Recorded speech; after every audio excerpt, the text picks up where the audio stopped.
Shalom, bien Seigneur, soyez les bienvenus ici sur Rema Frequency TV, le réseau de la gloire de Dieu. J'espère que vous êtes bien installés là où est-ce que vous êtes par la grâce du Seigneur Jésus. En tout cas, je vous souhaite encore un bon mois de juillet par la grâce de Dieu, parce que Dieu nous a permis de traverser ce mois dans une dimension nouvelle avec Dieu.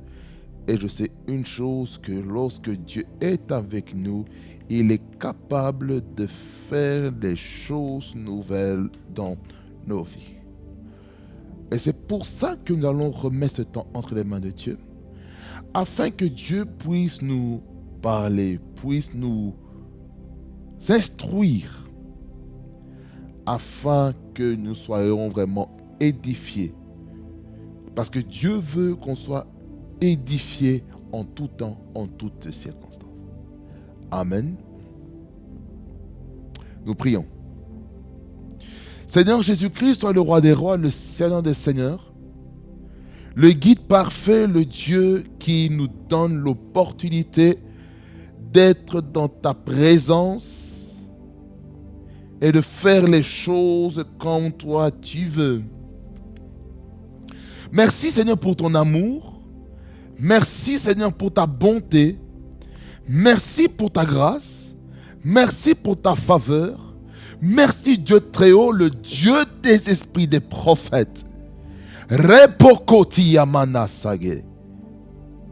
Merci Seigneur parce que tu diriges chaque aspect de ce moment. Voilà pourquoi Saint-Esprit dirige ce temps de la parole, que ce soit l'enseignement, que ce soit la prédication. Je prie que tu sois au centre au nom de Jésus-Christ de Nazareth. Seigneur Jésus-Christ, parle au travers de ma bouche afin que ton peuple soit édifié, soit exhorté, soit consolé, soit bâti avec la doctrine des apôtres et des prophètes, et avec Christ comme pierre principale de l'angle. Et je prie que ce que je dirai de ma bouche, que ton peuple puisse comprendre, même un bébé, même un enfant comprenne ce que je dis, ce que tu dis au travers de moi. Voilà pourquoi, Seigneur Jésus-Christ, le jeu, Seigneur, se met de côté et l'Esprit de Dieu se meut avec puissance, avec autorité, au nom puissant de Jésus. Louange, honneur et majesté te reviennent, toi le roi des rois, au nom de Jésus, que j'ai ainsi prié. Amen. Amen. Bien-aimé Seigneur, nous allons lire la parole, qui sera notre texte de base durant tout le mois de juillet, à moins que j'ajoute d'autres textes au texte de base. Nous allons lire Actes chapitre 2, du verset 37 jusqu'au verset 47. Nous lisons la parole, nous lisons. Voici ce qui est écrit dans la parole de Dieu. Après avoir entendu ce discours, ils eurent le cœur vivement touché et ils dirent à Pierre et aux apôtres: « Frères, que ferons-nous » Pierre leur dit: « Repentez-vous et que chacun de vous soit baptisé au nom de Jésus pour le pardon de vos péchés et vous recevrez le don du Saint-Esprit.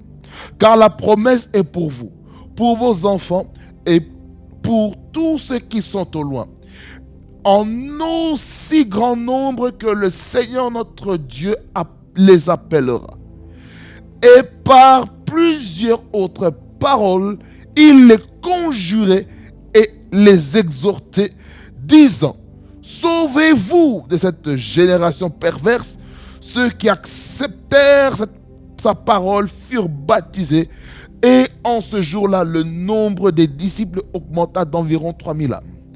Ils persévéraient dans l'enseignement des apôtres, dans la communion fraternelle, dans la fraction du pain et dans les prières. La crainte s'emparait de chacun et il se faisait beaucoup de prodiges et de miracles par les apôtres. Tous ceux qui croyaient étaient dans le même lieu. Ils avaient tout en commun. Ils vendaient leurs propriétés et leurs biens. Et ils en partageaient le produit entre tous, selon les besoins de chacun. Ils étaient chaque jour, tous ensemble, assidus au temple. Ils rompaient le pain dans les maisons, et prenaient leur nourriture avec joie et simplicité de cœur, louant Dieu et trouvant grâce auprès de tout le peuple. Et le Seigneur ajoutait chaque jour à l'église ceux qui étaient sauvés. Amen. Est-ce qu'on peut acclamer le Seigneur sans le commentaire de qui que ce soit? Bien aimé dans le Seigneur, nous avons comme thème en ce mois de juillet, dans laquelle nous sommes toujours dans le thème de l'année sur la sensibilité spirituelle ou la sensibilité au Saint-Esprit. Nous parlons de la force de l'église primitive. La force de l'église primitive que j'avais essayé un petit peu de vous expliquer dans le direct de la traversée que nous avons eue le 30 juin pour passer au 1er juillet. Bien aimé, Seigneur, vous devez comprendre ceci. Dans le verset du mois, de laquelle je vous ai parlé, au verset 42, qui dit « Il persévérait dans l'enseignement des apôtres, dans la communion fraternelle, dans la fraction du pain et dans les prières. » Ceci était comme des piliers qui étaient en train de fortifier l'église primitive à l'époque des apôtres. L'apôtre Pierre, l'apôtre Jacques, l'apôtre Jean, l'apôtre Thomas, Barthélemy, l'apôtre Nathanaël, etc., etc. Alors, ici, nous allons essayer un peu de définir un peu la thématique. Parce qu'avant de parler dans les vifs du sujet, il faut définir la thématique. Parce que dans la nuit de la traversée que nous avons eue en direct, nous avons pu donner un sneak peek, un aperçu du thème. Ce n'était pas l'entièreté. Mais là maintenant, nous allons parler des choses concrètes. Bien aimé dans le Seigneur, lorsqu'on parle de force, on veut faire mention dans le contexte de notre thème d'un pouvoir, d'une puissance, ascendant, supériorité de quelqu'un ou d'un groupe. Voyez? Donc, lorsqu'on parle de la force, on veut dire en réalité le pouvoir, la puissance. La Bible déclare dans Acte 1er, le verset 8, il dit que vous recevrez une puissance, le Saint-Esprit survenant sur vous, et vous serez mes témoins. On commence où? Premièrement, à Jérusalem. Deuxièmement, en Judée. Troisièmement, dans la Samarie. Quatrièmement, aux extrémités de la terre. C'était ça le mandat. Le but, c'est d'être des témoins. C'est prêcher la parole, évangéliser la parole. Dire à ceux qui ne connaissent pas Jésus-Christ ce que nous avons connu, ce que nous avons expérimenté, ce que nous avons vécu dans le lieu secret pour faire connaître à ceux qui ne connaissent pas le Seigneur. La parole déclare ceci dans 1 Timothée chapitre 2, le verset 4, je ne me trompe pas. Il dit que Dieu veut que les hommes soient sauvés et parviennent à la connaissance de la vérité. Donc la volonté de Dieu, c'est que chaque homme puisse connaître Christ. Bien aimé dans le Seigneur, ce pouvoir-là, dunamis dans le grec, veut nous faire comprendre ceci, que nous devons être être rempli de la puissance du Saint-Esprit. On ne peut pas avoir la force, la puissance sans le Saint-Esprit. Et pour cela, nous devons attendre. Nous devons attendre dans un lieu pour recevoir la puissance du Saint-Esprit. Dans Actes des Apôtres, chapitre 1, verset 4, on voit les recommandations que Jésus-Christ a données aux disciples. Il dit ceci: comme il se trouvait avec eux, il leur recommanda de ne pas s'éloigner de Jérusalem, mais d'attendre ce que le Père, au bas de qui le Père Céleste avait promis. Ce que je vous annoncerai, leur dit-il, verset 5, car Jean a baptisé d'eau, mais vous, dans peu de jours, vous serez baptisés du Saint-Esprit. Quand on parle de peu de jours, on veut dire dans 10 jours.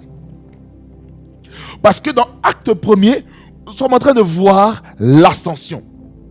Et pendant qu'il y a l'ascension, Jésus-Christ est en train de parler toujours. Il communique ses dernières volontés afin que l'Église puisse rester, qu'ils aillent dans la chambre haute pour aller prier. Qu'est-ce qui se passe?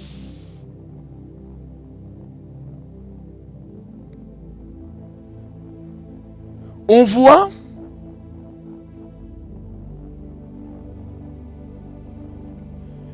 dans le verset 12 jusqu'au verset 14, on voit quelque chose qui a précédé la Pentecôte. On voit ce temps d'attente pour passer dans la dispensation de la grâce au travers de l'Église. Et ici, les théologiens sont en train de parler de la période, de la dispensation de transition avant de passer de la dispensation de la loi et les prophètes vers la dispensation de la grâce. Regardez ce qu'il est écrit. Alors ils retournèrent à Jérusalem, le lieu qui a été recommandé au verset 4, de la montagne appelée les Oliviers, qui est près de Jérusalem, à la distance d'un chemin de sabbat. Quand ils furent arrivés, où ça? À Jérusalem. Ils montèrent où? Ils allaient où? Dans la chambre haute, où se tenaient d'ordinaire. Donc ici, ils avaient l'habitude. Ils avaient l'habitude de demeurer dans la chambre haute. Donc ce n'était pas Nazare. Ils avaient l'habitude de se réunir dans la chambre haute. Ils avaient l'habitude. Quand il fut arrivé, ils montèrent dans la chambre haute où ils se tenaient d'ordinaire. Il y avait qui là-bas? C'était Pierre, celui qui avait reçu les clés pour ouvrir l'air de l'église, celui le prédicateur de la Pentecôte, celui qui a, au travers son message qu'on va voir dans le chapitre 2, dans Actes des Apôtres, le premier message qui a fait engendrer environ 3000 âmes. Que ce soit masculin ou féminin, on ne va pas spéculer sur ça, s'il y avait les hommes et les femmes. C'est pas notre sujet. Il y avait qui? Pierre, Jean, Jacques. Je m'arrête là. Ces trois-là, ils étaient le trio que Jésus-Christ prenait. Le G3. Le gouvernement des trois. C'est au travers de ces trois personnes, Pierre, Jacques et Jean, qu'on voit l'épître. On voit l'épître, la première et la seconde épître de Pierre. Pour Jean, on voit l'évangile de Jean. On voit la première, la deuxième et la troisième épître de Jean. On voit aussi le livre d'Apocalypse. Écrit par qui? Apôtre Jean. Ensuite, Jacques. on voit un livre adressé à son nom dans l'épître de Jacques. Lui, son message, c'était la foi par les œuvres. La foi par les paroles ne suffisait pas. Pierre, lui, c'était vraiment la continuité du message de Jésus. Jean, c'était le message, il était l'apôtre de l'amour. L'apôtre qui révélait que Jésus-Christ était amour. L'apôtre de la fin des temps. En révélant des épisodes apocalyptiques, des épisodes vraiment eschatologiques dans le livre d'Apocalypse. Nous continuons la lecture. André, Philippe, Thomas, celui qui a douté, Barthélemy, Matthieu, Jacques, qui ça? Fils d'Alphée, parce qu'il y avait 2 Jacques. Simon le Zélote et Jude, fils de Jacques. Jude a aussi un livre dans le Nouveau Testament. Ça, c'est une parenthèse. Tous d'un commun accord persévéraient dans la prière avec les femmes. Ça veut dire la réunion de prière et d'intercession. Et il ne manquait pas de femmes. C'est pourquoi aujourd'hui, c'est une parenthèse encore, on voit que dans les moments de prière, en tout cas en ce temps-ci, ce sont plus les femmes qui vont prier que les hommes. C'est criminel. Il faut que les hommes, nous les hommes, qu'on participe au programme de prière. Participons au programme de prière des églises. Parce que Dieu a donné le leadership spirituel à l'homme. Si l'homme ne fait pas attention et il manque le leadership spirituel de sa maison, malheureusement le leadership va tomber sur la femme. Or la doit se soumettre à l'autorité, non seulement à l'autorité de son mari, et aussi à l'autorité spirituelle que Dieu a placée sur l'homme. Parce que l'homme est sous la couverture de Jésus-Christ. La femme, elle est sous la couverture de l'homme. Les enfants sont sous la couverture des parents. Voilà pourquoi il faut que les hommes reviennent à leur place pour maintenant être des hommes et des hommes de prière. C'était une parenthèse. Je relis le verset 14.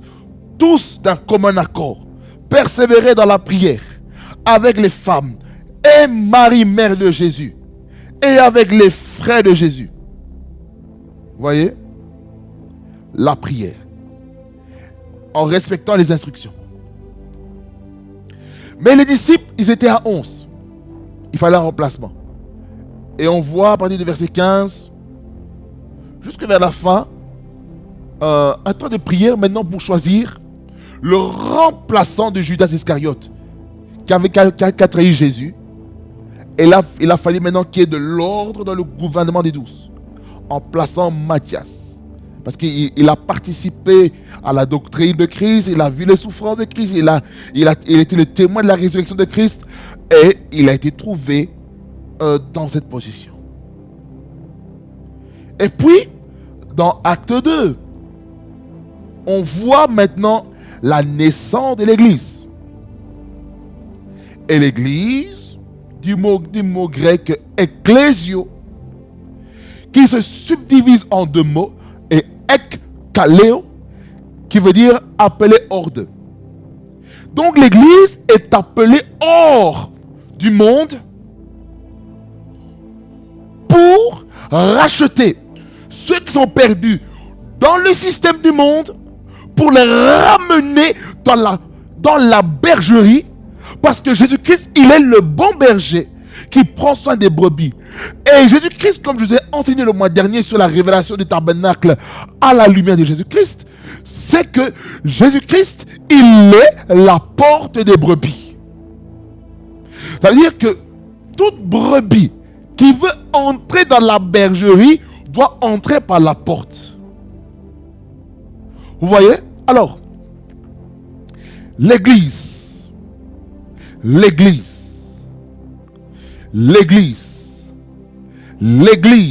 est un lieu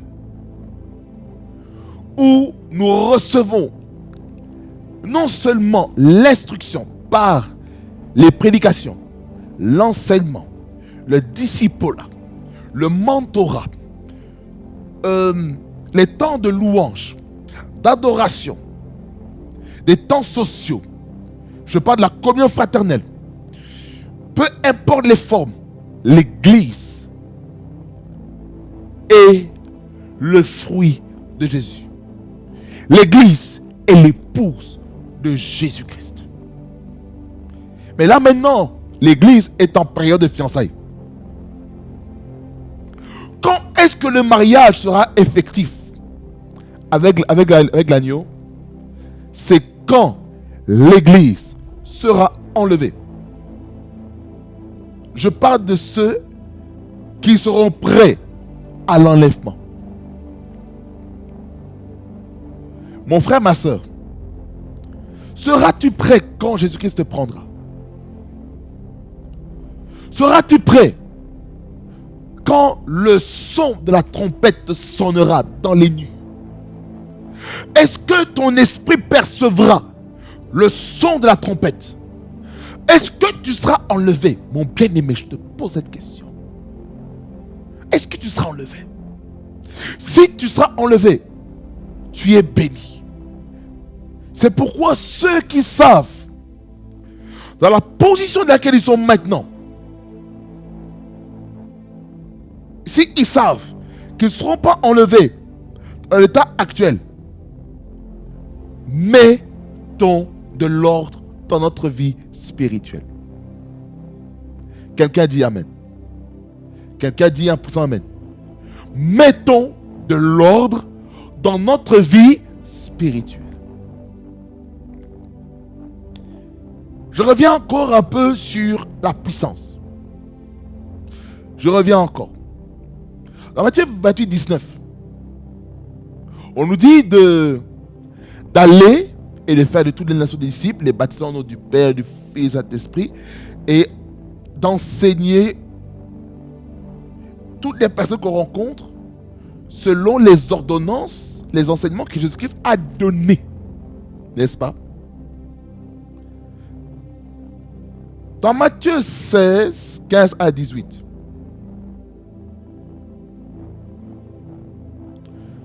on voit la mission d'aller prêcher la bonne nouvelle à toute la création. Et que pendant qu'on prêche la parole, il faut qu'il y ait des signes et des prodiges qui se manifestent. On ne peut pas, écoutez-moi bien, on ne peut pas être dans une église là où est-ce qu'il y a l'absence du surnaturel. On ne peut pas être à l'église là où est-ce qu'il y a l'absence de la puissance du Saint-Esprit. On doit sentir la présence de Dieu. Il ne faut pas qu'on rentre à l'église et qu'on ressort de la même manière qu'on est rentré. Non. Il faut que nous soyons édifiés, bâtis dans le Seigneur. Écoutez-moi attentivement.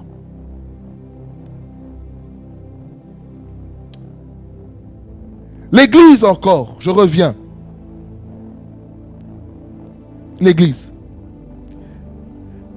Simon-Pierre a eu une révélation, mais alors, mais merveilleuse dans Matthieu 16. Parce qu'il y a eu une discussion. Il y a eu une discussion dans laquelle Jésus est en train de poser la question aux disciples.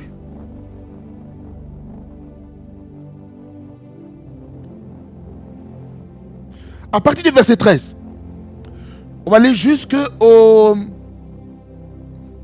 verset 20. Nous lisons la parole, nous lisons. Voici ce qu'il est écrit.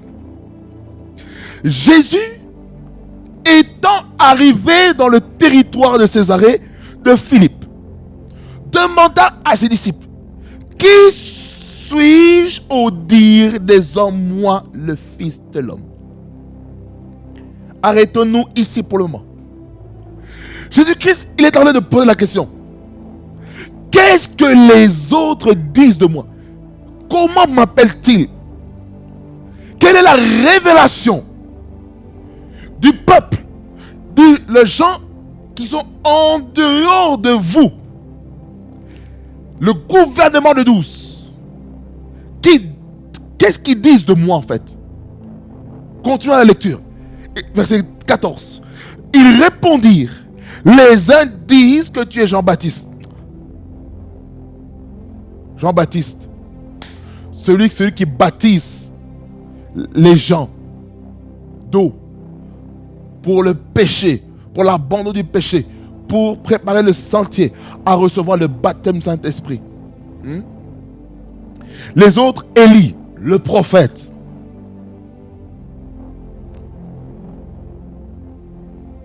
Les autres, Jérémie, ou l'un des prophètes.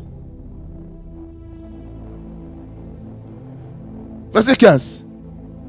Ici maintenant, on voit quelque chose de fort. Il y a ce que les autres pensent de Jésus.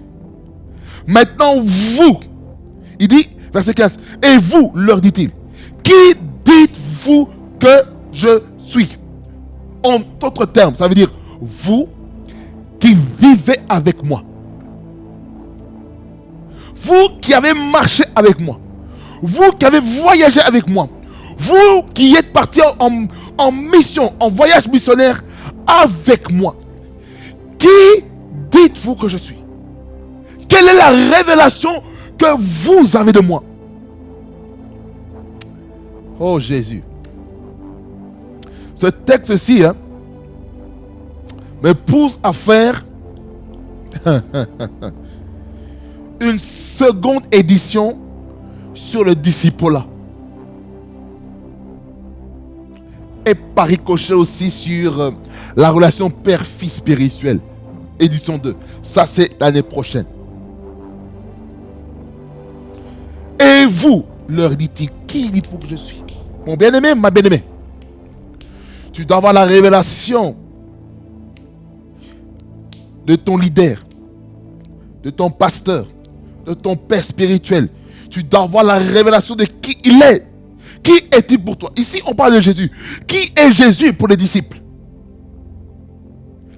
Il est qui? Simon-Pierre répondit, verset 16. Tu es le Christ. Le Christ ici, en grec, c'est Christos. Et Christos, ça veut dire loin. Tu es loin de Dieu. Tu es celui qui a reçu l'onction. Tu es celui qui a reçu le Saint-Esprit. La plénitude de l'Esprit est sur toi. Parce que ce que tu fais, humainement parlant, on ne peut pas le faire. Mais il faut une force, il faut une puissance. Il faut le dunamis. Il faut l'exousia sur soi-même pour accomplir ce que tu fais. Parce que Jésus-Christ, tu as reçu l'autorité. Personne ne peut dire des choses comme ça tu fais. Pourquoi? Vous savez pourquoi? Toute personne qui était en contact avec la doctrine, les enseignements, la prédication de Jésus-Christ était marquée par cette autorité. Jésus-Christ avait l'autorité. Il avait le dunamis. Il avait exousia avec lui. Ils étaient frappés par la doctrine, didaché, l'enseignement. Ils étaient frappés par cela. C'est dit, mais qui est cet homme qui parle avec autorité comme lui? Il n'y en a personne. l'autorité. Oh bien-aimé, lorsque tu écoutes le message, est-ce que tu sens en toi tes entrailles qui bouillonnent? Koryamakondo. Est-ce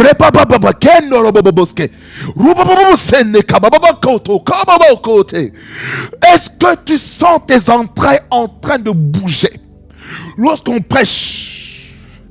Est-ce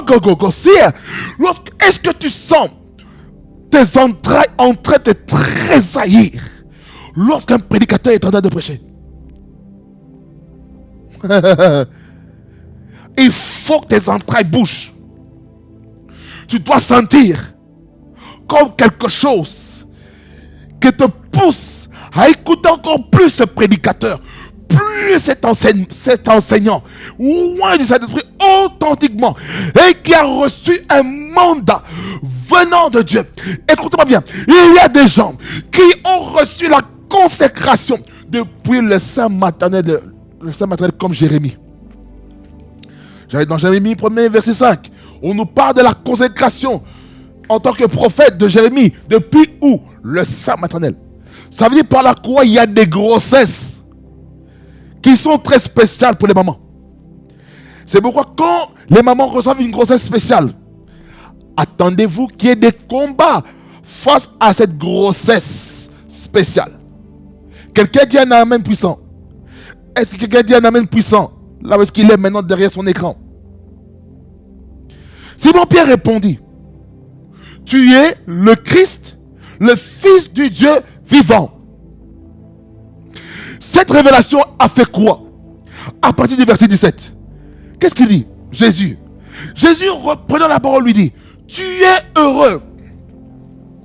Dans d'autres versions, à la place du mot heureux, il dit: tu es béni. Parce que le mot heureux, en français, c'est pauvre. C'est pas heureux comme nous le pensons. Matthieu 16, 17. Matthieu 16, 17. Qu'est-ce qu'il dit? Dans les Strong. Dans les Strong, le mot heureux, c'est Makarios. Makarios qui fait mention de la bénédiction. Donc, il dit: tu es Makarios. Jésus, qui veut dire le sauveur, reprenant la parole, le logos, lui dit: tu es Makarios, tu es béni. Simon, fils de Jonas. Pourquoi? Car ce ne sont pas la chair et le sang qui l'ont révélé cela, mais c'est mon Père qui est dans les cieux. Donc, ici, Simon-Pierre était connecté à Jésus-Christ.com. Mais là, je ne vais pas parler de l'autre fréquence à laquelle il s'est connecté. Je vais rester ici. Regardez. Là où est-ce que maintenant la révélation de l'Église commence, c'est au verset 18. Il dit: et moi je te dis que tu es Pierre, Pétros, et que sous ce roc Pétra, je bâtirai mon ecclésia, et que les portes du séjour des morts ne prévaudront point contre elle. Vous voyez? Ça veut dire, sur base de la révélation que Simon-Pierre a reçue de Jésus-Christ, il a reçu maintenant un nouveau nom. Il est passé de Simon à Pierre. Parce que lorsqu'il a été appelé dans le cercle du disciple-là, il a été appelé Simon, fils de Jonas. Et le prénom Simon avait une connotation qui pouvait le réclamer par la nature de son père Jonas. Jonas, vous savez, dans le livre de Jonas, l'histoire, comment Jonas avait une colère. Il n'était pas content que le peuple de Tarsis puissent se convertir. Qu'est-ce que je raconte? Ninive. De Ninive, parce qu'ils avaient péché contre Dieu, dans le contexte de tous les livres. Mais Jonas a voulu fuir la mission, la vocation. Il est parti où? Dans le bateau pour aller où? À Tarsis. Et en partant sur le chemin de Tarsis, l'esprit de mort a commencé à circuler par des naufrages. Parce que Jonas a été la base de ces naufrages. Et on l'a jeté. Il était dans la bouche du poisson pendant pratiquement 3 jours. Et au 3e jour, il a été jeté, ressuscité. Il a préfiguré le Christ lorsqu'il a été jeté dans la mer. Il est allé dans les séjours des morts. Il s'est repenti dans les séjours des morts. Le 3e jour, une force naturelle a fait que la baleine a dû le recracher pour aller maintenant sur l'autre bord pour accomplir la volonté et le programme de Dieu. Et puis il est parti en mission à Ninive pour annoncer le jugement de Dieu. Et il y a eu un jeûne national afin de se repentir de ses mauvaises voies. Et Dieu s'est repenti. Il n'a pas frappé. Jonas en colère en disant: je savais que tu es miséricordieux. Je ne voulais pas partir parce que je savais. Ah! Jonas, colère. Et c'est ce qu'il y avait ici dans la vie de Simon, fils de Jonas. Il avait ici la colère. La preuve, lorsqu'on a voulu arrêter Jésus-Christ, qu'est-ce que Simon Pierre a fait? Il est parti devant l'affront de ce geôlier romain, ce soldat romain. Il a sorti le couteau, il a coupé l'oreille. Il a défendu le maître. Gloire à Dieu. Mais Jésus-Christ, il a enseigné quelque chose.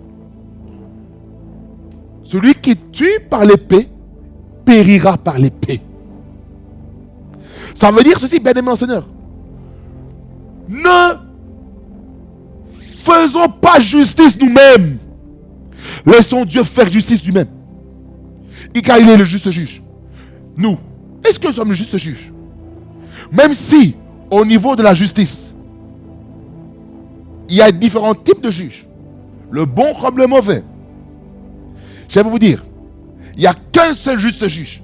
C'est Dieu lui-même. C'est Jésus-Christ le juste juge. Continuons la lecture. Verset 19. Sur base de la révélation que Dieu a donnée à Simon-Pierre.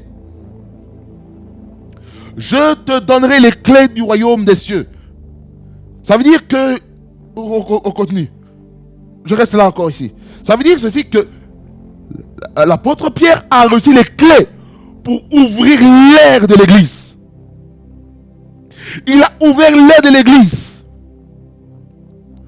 pour que cette naissance puisse prendre place dans Actes chapitre 2. Du verset 1er jusqu'au verset 4. Après les 10 jours de jeûne et 10 jours de prière à la chambre haute avec les 120 disciples. Je te donnerai les clés du royaume, verset 19. Ce que tu lieras sur la terre sera lié dans les cieux. Et ce que tu délieras sur la terre sera délié dans les cieux. Ici, on voit l'autorité que Dieu a donnée à Simon-Pierre, à l'apôtre Pierre, par les paroles. Quand on parle de lier, en fait, c'est utiliser la puissance de la parole. Ça veut dire, je sens l'onction de Dieu. Ça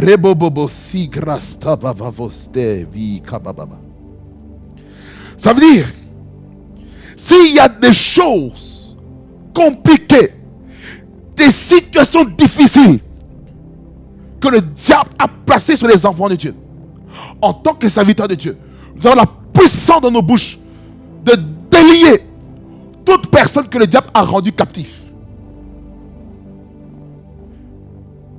Et le plan de Satan qui voulait s'attaquer à la vie du peuple de Dieu, nous avons la puissance de lier les puissants des ténèbres sur la terre. Et ces choses sont liées dans les cieux. Ça veut dire, les finances sont bloquées. Délie les finances par la puissance de la parole. Délie le système que l'ennemi a essayé de te placer pour être esclave de lui. Qu'est-ce que tu vas faire? Tu vas aller maintenant auprès du Père. Dis, Seigneur, au nom de Jésus-Christ, cette situation-là, qui persiste pendant longtemps, qui est fermée, qui est liée pendant longtemps, je déclare, je décrète que les portes s'ouvrent au nom de Jésus-Christ. Je sens l'onction de Dieu. Rebopo qui est les grasta. Robobote kere bababoskete kuro bababoskete. Marabababaskanta kuro bababoske. Repapababaskanta kuro bababoske. Repababaskanta kuro bababoske. Nous sommes toujours à l'église. Hey, yabababakos.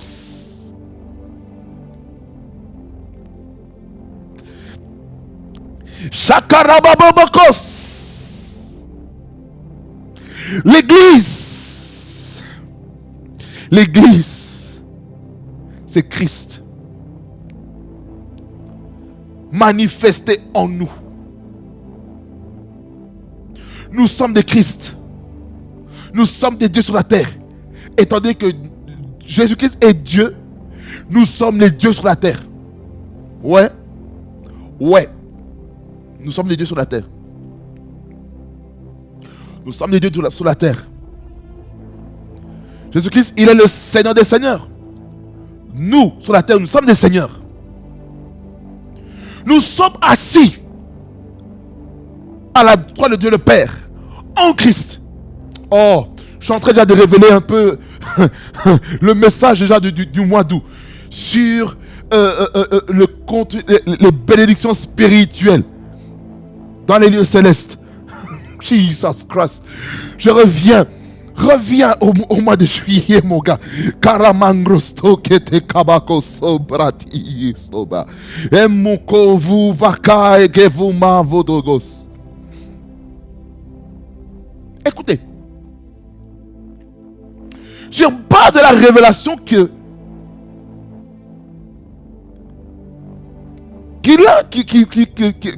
Simon-Pierre a reçu du Père par rapport à Jésus-Christ, il est écrit au verset 20. Alors il recommanda aux disciples de ne dire à personne qu'il était le Christ. Le verset 20 fait comprendre quelque chose d'important. Il fait comprendre l'importance d'être discret. Ça veut dire ici, dans le principe du disciple-là, dans le principe de la relation père-fils spirituel, il y a un principe qui s'appelle la discrétion. Pourquoi il fallait que les disciples soient discrets par rapport à la révélation qu'ils avaient reçue, qu'il était le Christ, qu'il était le oint, qu'il avait l'autorité, qu'il était le roi des rois, le Seigneur des seigneurs, le roi des Juifs. C'était pour protéger sa destinée afin de ne pas attirer la mort prématurée. Parce que ce n'était pas encore le moment pour lui de mourir. Parce que il y a certaines choses qu'on peut dire. Ça peut nous attirer des problèmes. Voilà pourquoi il faut avoir le discernement avec qui il faut libérer certaines informations. Mon bien-aimé, tu n'es pas obligé de révéler toute ta vie au monde entier. Tu n'es pas obligé. Tu n'es pas obligé. On peut témoigner, gloire à Dieu. Mon bien-aimé, il y a des combats qu'il faut éviter. Je vous dis la vérité. Il y a des combats qu'il faut éviter. Il y a des combats qu'il faut éviter. Souvent, on s'attire des combats inutilement parce qu'on veut laisser maintenant tout le monde participer à notre joie. Écoutez. Écoutez-moi bien. Tout le monde n'a pas un bon cœur comme toi, mon bien-aimé, ma bien-aimée. Ne révèle pas tout à tout le monde. filtre. C'est pourquoi il faut être conduit par le Saint-Esprit. C'est le Saint-Esprit te dit de ne pas dire quelque chose, ne le dis pas. Si le Saint-Esprit te dit de ne pas prophétiser dans la vie de quelqu'un, ne le fais pas. Écoutez-moi bien. Il y a certains messages qu'on peut recevoir de Dieu qui sont des sujets d'intercession et non des sujets pour aller prophétiser sur le haut de la chair. Moi, écoutez-moi bien, j'aime le prophétique. Je suis prophétique. Je suis apostolique. Écoutez-moi bien. Mais je me suis rendu compte maintenant avec une approche apostolique. C'est que il faut équilibrer les choses. Même si on voit les choses, même si on pressent des choses en nous, il faut qu'on soit apostolique. Même dans l'exercice des dons prophétiques, il faut qu'on soit apostolique. Et lorsqu'on est apostolique, maintenant, lorsqu'on va maintenant prophétiser, on va prophétiser afin d'accomplir 3 choses. L'édification qui parle de bâtir, l'exhortation c'est l'encouragement, et troisièmement, la consolation lorsque quelqu'un passe des moments difficiles. Je n'entre pas dans les détails, j'en ai déjà parlé, donc comprendre la prophétie. Mais je pourrais peut-être revenir l'année prochaine. Écoutez, la discrétion est importante. C'est très important. Mais maintenant, Seigneur, vous devez comprendre encore ceci. L'église a été préfigurée il y a déjà très longtemps. Hein. Il y a environ 3600 ans. Environ. Vous savez comment? Par la nation d'Israël. Car Israël, dans l'Ancien Testament, était la nation, l'unique nation qui a eu une alliance avec Dieu par les patriarches Abraham, Isaac et Jacob. Jacob qui est devenu Israël, qui veut dire vainqueur de l'Éternel. Celui qui a été trouvé vainqueur devant Dieu. Pourquoi? Parce que Jacob a lutté avec Dieu pour que Dieu le bénisse, pour qu'il expérimente une transformation dans sa vie. La transformation, c'est quoi? C'est sa hanche qui a été frappée par l'ange à l'emboîture. Et qui fait que Jacob, qui est devenu Israël, a commencé à boiter. Et le fait de boiter était la marque du changement de son identité. Il n'est plus reconnu comme voleur ou surplanteur. Maintenant, il est reconnu comme vainqueur de l'Éternel, vainqueur de Dieu. Et par Jacob est né maintenant les 12 fils. On appelle ça les patriarches d'Israël. Judas, Zébulon, Issachar, Judas, Lévi, Ruben, Benjamin, Manassé, etc., etc. Vous voyez? Ces 12 se sont multipliés. Ils se sont multipliés en Égypte. Lorsque Joseph a été nommé premier ministre de l'Égypte, ayant Pharaon au-dessus de lui.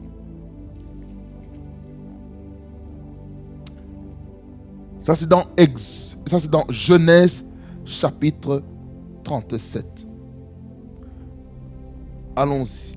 Genèse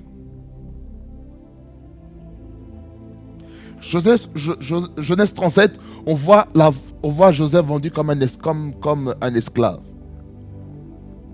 Mais là où Joseph est devenu le premier ministre, c'est dans Genèse 41, dans laquelle il y avait un temps de crise dans le royaume d'Israël, dans le royaume d'Égypte, avec des visions qui ont troublé le roi Pharaon.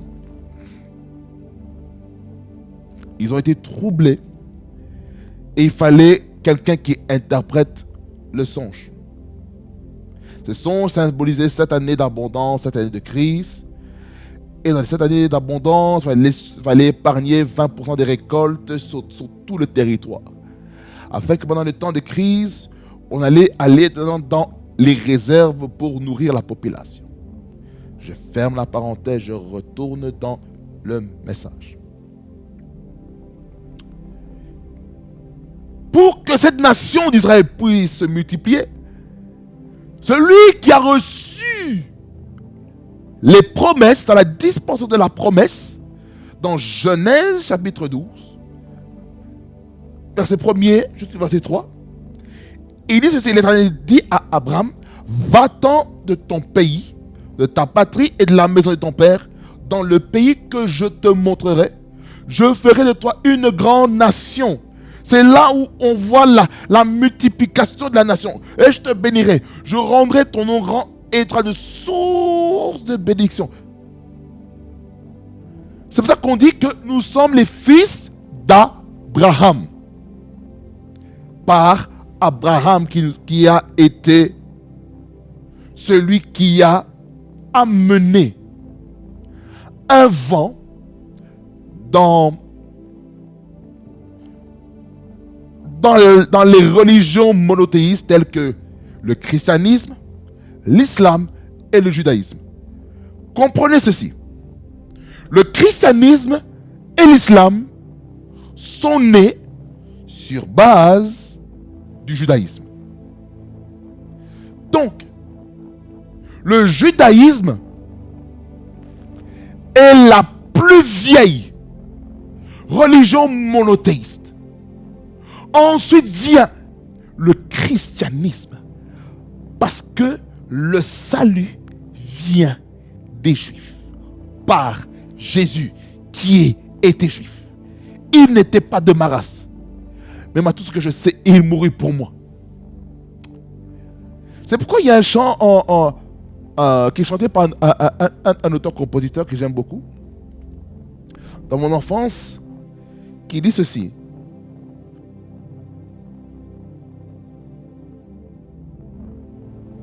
Voici ce qu'il dit dans les paroles. On me dit souvent que Jésus n'était pas noir. On me le répète, il était tout blanc. Jésus était juif, il n'était pas de ma race. Mais moi, tout ce que je sais, il mourut pour moi. Mais je ne l'ai point vu, il vécut il y a 2000 ans. Mais on me le demande, pourquoi je l'adore. Mais moi je réponds, je le connais par la foi, je le connais tout mon cœur et je l'aime bien. Voyez? Jésus était juif. Donc le salut vient du judaïsme. Les 5 premiers livres de la Bible, le Pentateuque, vient d'où? Ça vient de la Torah. Ça vient de la Torah. Qu'on le veuille ou pas, le christianisme a des racines aussi judaïques. C'est là qu'on parle qu'on appelle ça la religion judéo-chrétienne, qui fait mention que le christianisme a pour racine aussi le judaïsme. Je vais faire la parenthèse. L'Église est née aussi par préfiguration, par les promesses données à Abraham, qui s'est perpétuée jusqu'à Jacob, comme je vous ai expliqué. Alors, quand on parle de primitive, on parle d'une chose qui appartient au premier état d'une chose, qui est dans un état proche de son origine. Donc, on s'est en train de parler de l'église originelle. La première église. Vous voyez? Comme j'ai expliqué par rapport que l'église est née le jour de la Pentecôte. Dans Acte 2, verset 4. Et c'est dans Acte chapitre 12. C'est dans Acte chapitre 12 dans laquelle on fait mention de chrétiens.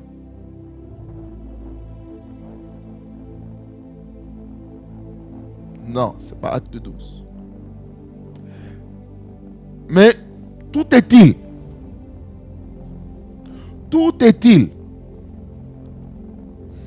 que lorsqu'on a vu les chrétiens, voilà, c'est à Antioche, Acte 14. Acte 14, le verset...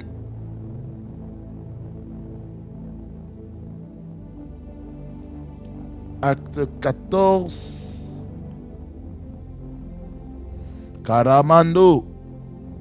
Shakaria Sogroto. Manarabando. Enamada Krastaba.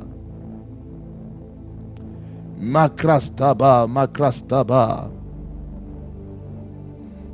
Enaraban Sanda Krastaba. C'est pas grave. Je continue dans mon message. C'est dans les Actes des Apôtres qu'on voit la notion du mot chrétien. Regardez, je vous ai expliqué dans Actes 1er 4 à 5 du contexte qu'il fallait pour rester dans la chambre haute pour recevoir le Saint-Esprit. Et dans ce passage-là, on voyait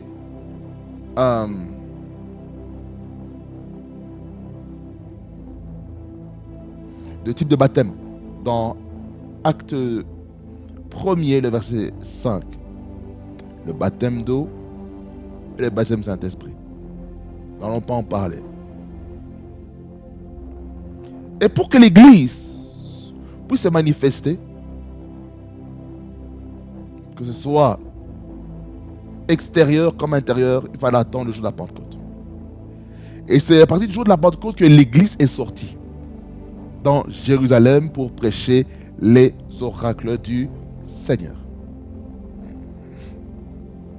Dans Acte 2, 14, on voit le premier discours de l'apôtre Pierre. Et il mentionne Joël 2, 28 qui dit dans les derniers jours, dit Dieu, je répandrai de mon esprit sur toutes les chairs, vos fils et vos filles prophétiseront, vos jeunes gens auront des visions et vos vieillards auront des songes.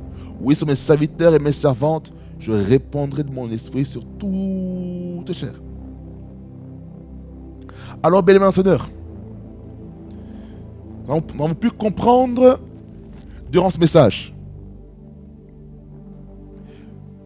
la notion de pouvoir, de puissance qui vient du mot grec dunamis, qui nous fait parler de cette puissance qui vient par le Saint-Esprit afin de devenir des témoins dans chaque endroit là où Dieu nous appelle en tant que ses ambassadeurs. Deuxièmement, nous avons vu l'Église.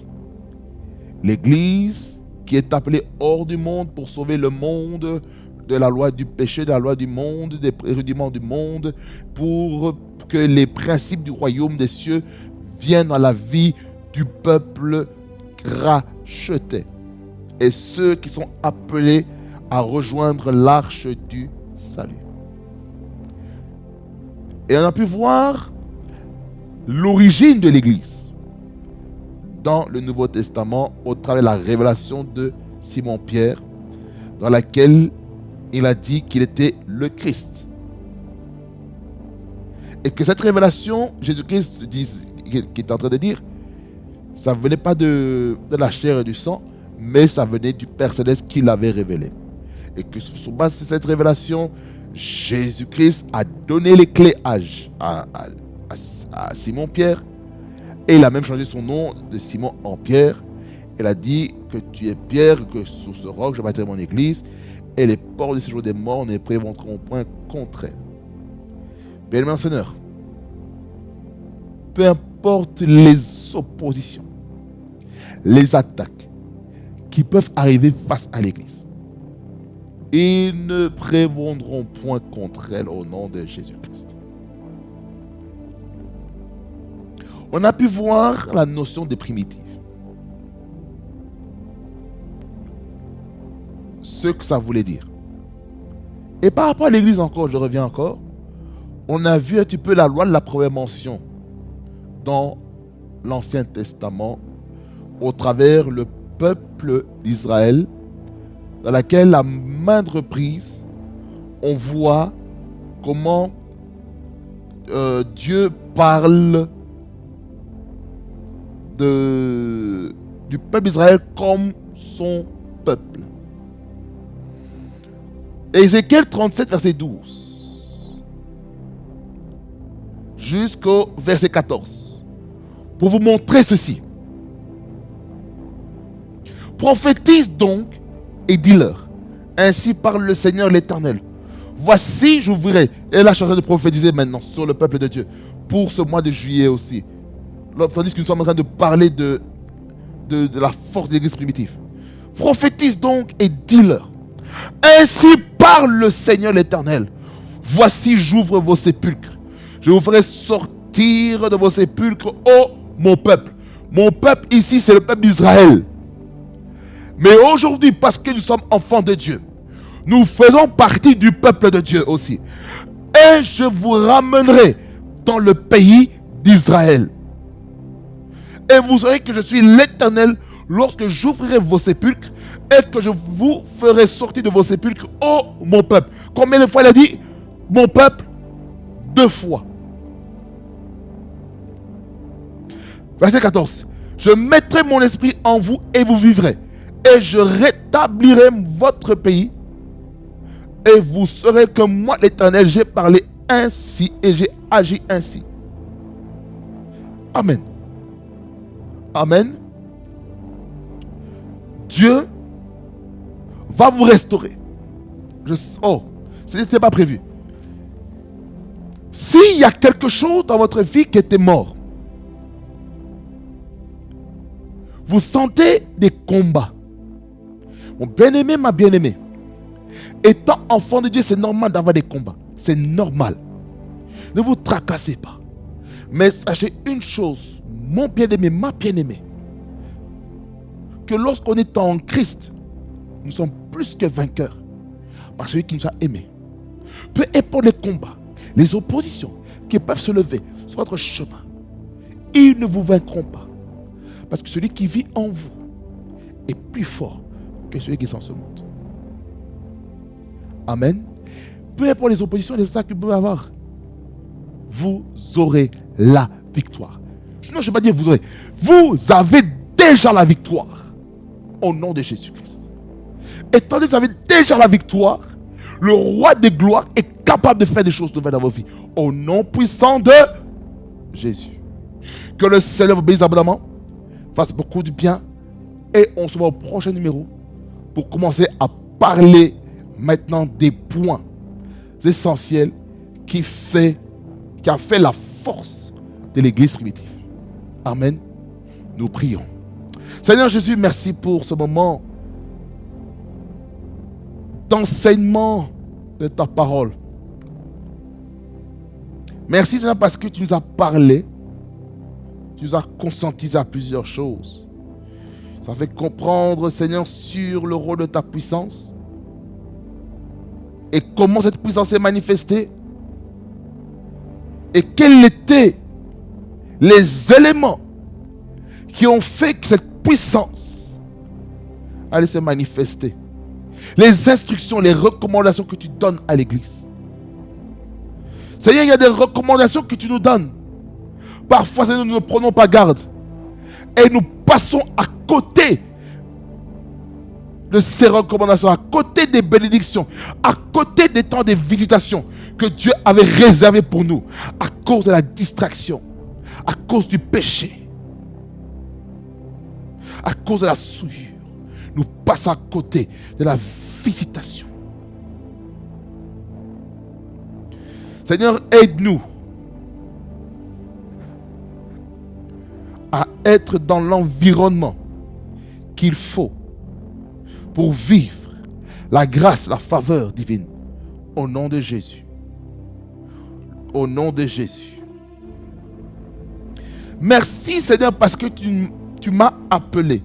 Tu as appelé mon frère et ma soeur hors du monde afin d'entrer dans le royaume de Dieu. Merci parce que tu les as amenés. Tu as amené mon frère, ma soeur, ainsi que moi-même dans la bergerie. Étant le bon berger, toi Seigneur Jésus, qui prend soin des brebis, qui prend soin de nous. Nous avons pu écouter la voix du berger. Car ta parole déclare que mes brebis écoutent ma voix et elles me suivent. Merci Seigneur. Parce que on a reconnu la voix de l'Esprit qui nous appelait à répondre à l'appel du salut. Merci Seigneur. Merci Seigneur pour l'appel au salut. Merci pour l'appel au salut qui amène la conversion, qui amène la nouvelle naissance, qui amène le renoncement aux œuvres mortes, qui amène la repentance, qui amène la rémission des péchés, le pardon des péchés. Merci Seigneur Jésus-Christ pour les fondamentaux élémentaires du christianisme au travers de ton Église. Merci pour la révélation que tu donnes à chacun et chacune par rapport à l'Église. Seigneur Jésus-Christ, restaure la révélation de l'Église, de qu'est-ce que l'Église. Seigneur, nous avons blagué, nous avons joué avec ton Église. Seigneur, nous te demandons pardon d'avoir joué avec ton épouse qui est l'Église. Au nom de Jésus. Seigneur, ma prière c'est que tu aides mon frère, que tu aides ma soeur à tenir ferme dans les oppositions, dans les combats, en étant membre de l'Église, corps de Christ. Mais premièrement, membre de l'église locale, de l'église dans laquelle il ou elle appartient. Peu importe le courant, que ce soit catholique, que ce soit orthodoxe, que ce soit protestant, évangélique, baptiste, méthodiste, pentecôtiste, branhamiste, kibanguiste, témoins de Jéhovah, les 7 jours adventistes, peu importe l'orientation. Seigneur, ma prière, c'est que chacun s'attache à l'Église. Je prie, Seigneur, que l'Église soit un centre où la saine doctrine est prêchée, où la parole de Dieu est prêchée dans son entièreté. C'est-à-dire là où est-ce qu'il y a des révélations en dehors de Christ, là où est-ce que des personnes ont retranché ou ajouté des choses à la doctrine christocentrique. Seigneur, aie miséricorde. Au nom de Jésus.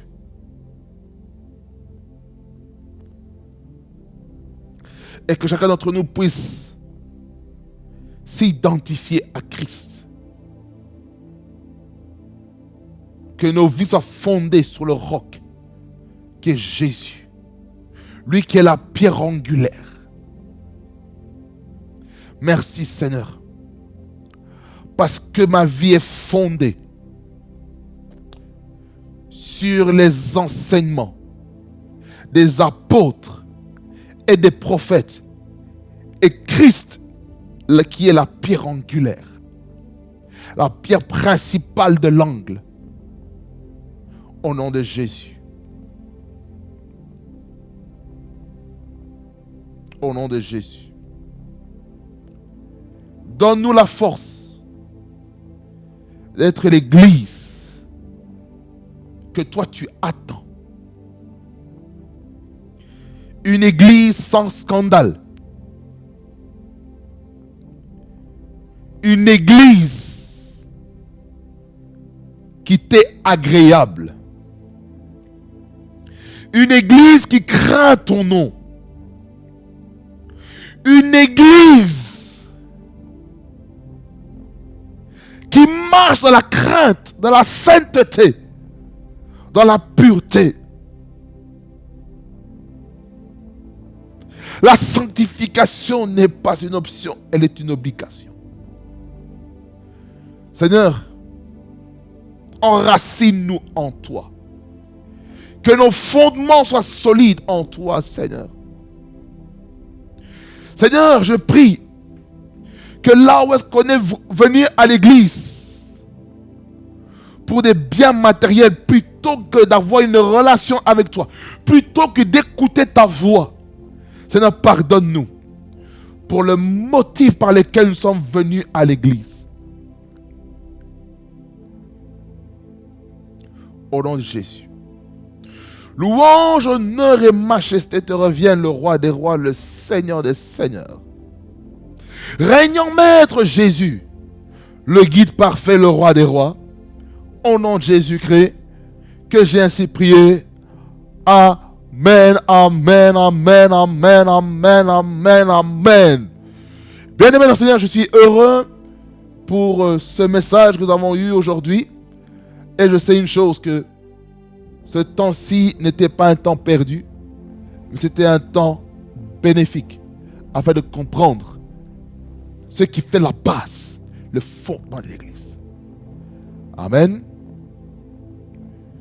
En tout cas, si vous n'avez pas compris ce message, je vous invite à réécouter, afin de comprendre la profondeur, la quintessence de ce message. Et nous restons dans le thème sur la force de l'Église primitive, volume 2, au prochain numéro. Soyez bénis au nom de Jésus-Christ. Rhéma Frequency TV, le réseau de la gloire de Dieu. Et n'oubliez pas de vous abonner, de liker, de commenter et d'activer la notification pour plus d'informations, plus de nouvelles lorsque des vidéos seront postées sur cette chaîne YouTube.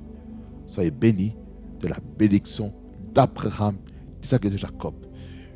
Que la grâce de Jésus-Christ, l'amour de Dieu le Père et la communion d'esprit vous accompagnent tous. Allez dans la paix du Seigneur au nom de Jésus. Amen. Soyez bénis au nom de Jésus-Christ. On est ensemble en Jésus-Christ notre Seigneur.